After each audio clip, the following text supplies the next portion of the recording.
जमुई में दो कानून के रक्षक आमने सामने दिखे, जहां SC/ST थाना प्रभारी पर धमकाने एवं व तसल्लुकी करने का मामला प्रकाश में आया है। बता दें कि जमुई में एक बार फिर पुलिस पर उठा सवाल, जब रक्षक ही भक्षक बन जाएंगे तो फिर आम लोगों का क्या होगा।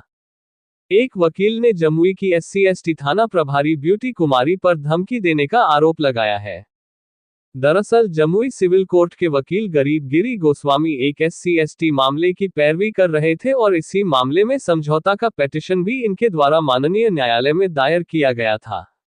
इसी केस में अनुसंधानकर्ता खुद SC/ST थाना प्रभारी है। इसी मामले को लेकर वकील साहब ने आरोप लगाया है कि मैडम ने खूब हड़काया है, वही पत्नी को भी नोटिस दिया गया है और उन्हें भी धमकाया गया है। पीड़ित वकील ने इस मामले को लेकर जमुई SP चंद्र प्रकाश को लिखित आवेदन दिया है और अविलंब कार्रवाई की मांग की है। इस मामला पर अधिवक्ता संघ ने भी इस मामले को लेकर गंभीरता दिखाई है और संघ के सचिव अमित भाटिया ने भी आवेदन को फॉरवर्ड किया है। ये केस जो है ST/SC में कंप्लेंट फाइल हुआ था। वो कंप्लेंट जो है FIR दर्ज हो गया, जो कि ST/SC थाना 62/22 है। उसमें जो है मुदारे और मुद्दे के बीच में समझौता हो गया। समझौता के उपरांत में हम उसमें वकील हैं और समझौता का आवेदन भी दिए, मुकदमा वापसी का आवेदन दिए। उसके बाद जो है उनका जो है मुद्दई का 164 का बयान भी हुआ, 161 का भी बयान हुआ।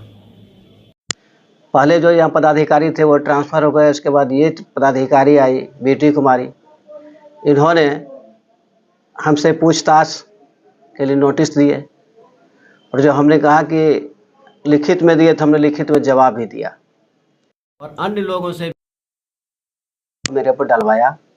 मुद्दई को जाके वहाँ गरम गाली किया घर पर और उससे भी कहा कि तुम पैसा दो नहीं तुमको जो है मुकदमा जेल भेजवा देंगे। हमें भी बहुत पहले ही सॉर्ट आउट हो गया था ना, मामला सॉर्ट आउट पहले हो गया था, जो कि वापसी आवेदन बहुत पहले पड़ चुका था। बहुत पहले पड़ चुका था जी, तो केस खत्म हो चुकी है। हाँ, वो तो केस था लंबित, लेकिन उसमें जब सॉर्ट गया वो, तो इन्होंने बाद में जो है अपने स्तर से ये कार्रवाई करना शुरू किया। अच्छा, तो ऐसा भी सुनने में आ रहा कि आपकी पत्नी शिक्षिका है किसी स्कूल में, वहाँ भी ये गई थी। हाँ, क्या उसमें हम देखे हमारी पत्नी से भी पूछताछ गई। बहुत बेहतर बात किया। डायरेक्ट ही जाके कहते हैं कि आपके 2 पत्नी रखे हुए हैं। हमारी पत्नी को किसी तो बूढ़ा आदमी है, पत्नी अब ब्याह करेंगे, बताइए ऐसा मुकदमा क्या है उसके बारे में जानते हैं? करके हमको कोई जानकारी नहीं। वकील साहब को क्लाइंट है, वो कौन केस लेते हैं नहीं लेते हैं उसके बारे में हम क्या बता सकते हैं, और हम केस उसके बारे में कुछ जानते होते भी नहीं है। पहले आपको नोटिस दिया गया, फिर आपकी पत्नी के हमको पहले कोई ऐसा बात था क्या थाना अध्यक्ष? इसी तरह का मैं नहीं से जानता हूँ, नहीं पहचानता हूँ, ना हमको जानती पहचानती है। मतलब पैसे लेन देन को लेकर पैसे लेन देन तो मुद्दई से भी कर रही थी ना। अच्छा, उसने हमको शिकायत किया इस तरह की बात है, उसको गलम गाली किया, गांव में मारपीट भी कर दिया, वो भी केस करने के लिए तैयार हो गई थी। तो हमने कहा कि छोड़ दो, क्या मुकदमा करोगे, समझा बुझा दिए। लेकिन अब हमारे प्रति भी इसकी भावना बुरी हो गई। 91 का जो नोटिस दिया उसमें डॉक्यूमेंट्री मांग के, डॉक्यूमेंट्री हम वहाँ उसको क्यों दें? हमसे पूछताछ करने का उसका सवाल ही नहीं आता है। हम तो सीधे उनको बोले, आप लिखित जवाब में भी दिए हैं कि हम वकील हैं, हम वकील के हैसियत से उसमें काम किए हैं, और वो क्लाइंट क्या करता है नहीं करता उसके बारे में विशेष मुझे कोई जानकारी नहीं है। लगभग 20 दिन हो गया है आप लोगों को आवेदन दिए हुए। क्या कार्रवाई, क्या कुछ आश्वासन नहीं मिला है, मुझे जानकारी भी नहीं मिला है कि प्रोसीडिंग क्या हुआ है नहीं हुआ है। 20 दिन से अधिक समय गुजर गया है, अभी तक कोई कैसा कोई किसी तरह का आगे क्या सोचे हैं, क्या प्लान बनाए, आगे क्या करने जा रहे हैं आप लोग? अब अभी हम आपको ये तो अंदरूनी बात हम अभी आपको नहीं बताएंगे, जब काम करेंगे तो पता चल जाएगा।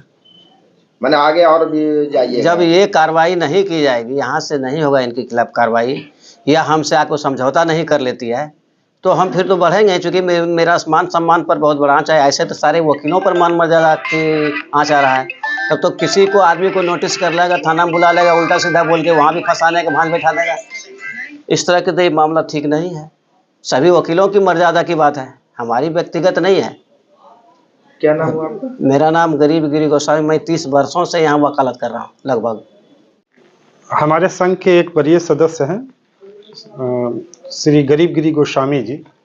एक केस था जो सुनीता कुमारी ने किया था, संजू देवी ने किया था, तत्कालीन कार्यक्रम पदाधिकारी पर किया था। उस समय वो उसमें वकील नहीं थे, कोई विजय कुमार करके थे।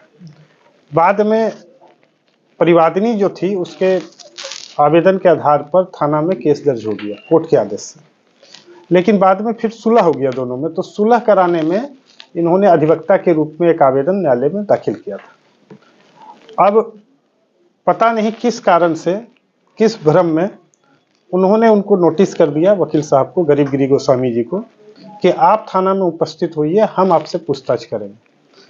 प्रैक्टिकली ये उचित नहीं है कि किसी अधिवक्ता ने अगर किसी का कंप्रोमाइज करा दिया है, मामला को सुलझा दिया, उसमें वकील की हैसियत से काम किए हैं, तो उन्हीं से आप पूछताछ कर लीजिए, ये गलत है। मोरोवर उन्होंने क्या किया, 91 सीआरपीसी के तहत एक पिटीशन देते हुए उपस्थित होने का, नोटिस देते हुए उपस्थित होने का निर्देश दिया। तो ये भी गलत है। 91 सीआरपीसी में दस्तावेज की मांग की जाती है, ना कि पूछताछ के लिए वो 161 है। इससे भी प्रतीत होता है कि वो जो थाना अध्यक्ष महोदया है उनको विधि का ज्ञान कम है, तभी अधिवक्ता को भी नोटिस करती है और धारा भी गलत लगाती है। उसके बाद उन्होंने इतना ही नहीं किया, जब अधिवक्ता उपस्थित नहीं हुए तो उनकी पत्नी को कर दिया कि आप उपस्थित होइए, नहीं तो आप लोग पर कानूनी कार्रवाई कर देंगे। तो ये तो हास्यास्पद। एक अधिवक्ता, सम्मानित अधिवक्ता जो है, विधि का व्यवसाय करता है और उसकी ही अस्मिता के साथ खेला जा रहा है, उसी की पत्नी को दौड़ाया जा रहा है। तो सम्मानित अधिवक्ता ने हमारे कार्यालय में भी आवेदन दिया और उनको भी जवाब दिया। उस आवेदन को मैंने माननीय जिला एवं सत्र न्यायाधीश के माध्यम से एसपी साहब को भिजवा दिया था, लेकिन पुनः जो अधिवक्ता महोदय को परेशान कर रही हैं, तो उन्होंने फिर आवेदन दिया, जिसको मैंने एसपी साहब को भेजा है और उम्मीद करते हैं कि एसपी साहब समुचित कार्रवाई लेंगे। नहीं तो ऐसे तो काम करना काफी मुश्किल है अधिवक्ताओं को। तो माना जाए कि अधिवक्ता और उनकी जो वाइफ है केस करने वाली है, उनको डराया धमकाया जा रहा था, जो ब्यूटी थाना। माना नहीं जाए, ये मानने का बात ही नहीं है, ये किया गया है, माना नहीं जा सकता। आप लिखित में भेज रही हैं, वो कोई अभियुक्त नहीं है, वो विधि व्यवसाय किए हैं। एडवोकेट एक्ट के तहत उनको लाइसेंस प्राप्त है कि वो किसी भी, वो हत्यारे का भी कर सकते हैं पैरवी और निर्दोष का भी कर सकते हैं। ये जानते हुए कि वो हत्यारा है तो भी हमें काम करना है। परिवादी के क्यों किया कंप्रोमाइज, उससे हमें कोई मतलब नहीं है। परिवार बोल रहा है कि हमारे परिवार पत्र को वापस लेने का आवेदन दें, तो अधिवक्ता ड्यूटी बाउंड है कि वो वापस लेने का दे। संबंधित उनके आवेदन की एक प्रति आप हमारे कार्यालय से ले सकते हैं, उसमें सब बातें लिखी हुई। पैसा का डिमांड की बातें सामने उनके आवेदन में इसका वर्णन है कि कंप्रोमाइज क्यों हो गया, इतना पैसा देना होगा, शायद 10,000 उन्होंने आवेदन में लिखा है। वो थाना मांग रही थी। हाँ, सब जांच का विषय है, गंभीर विषय है। एसपी साहब को इसमें संज्ञान लेना चाहिए।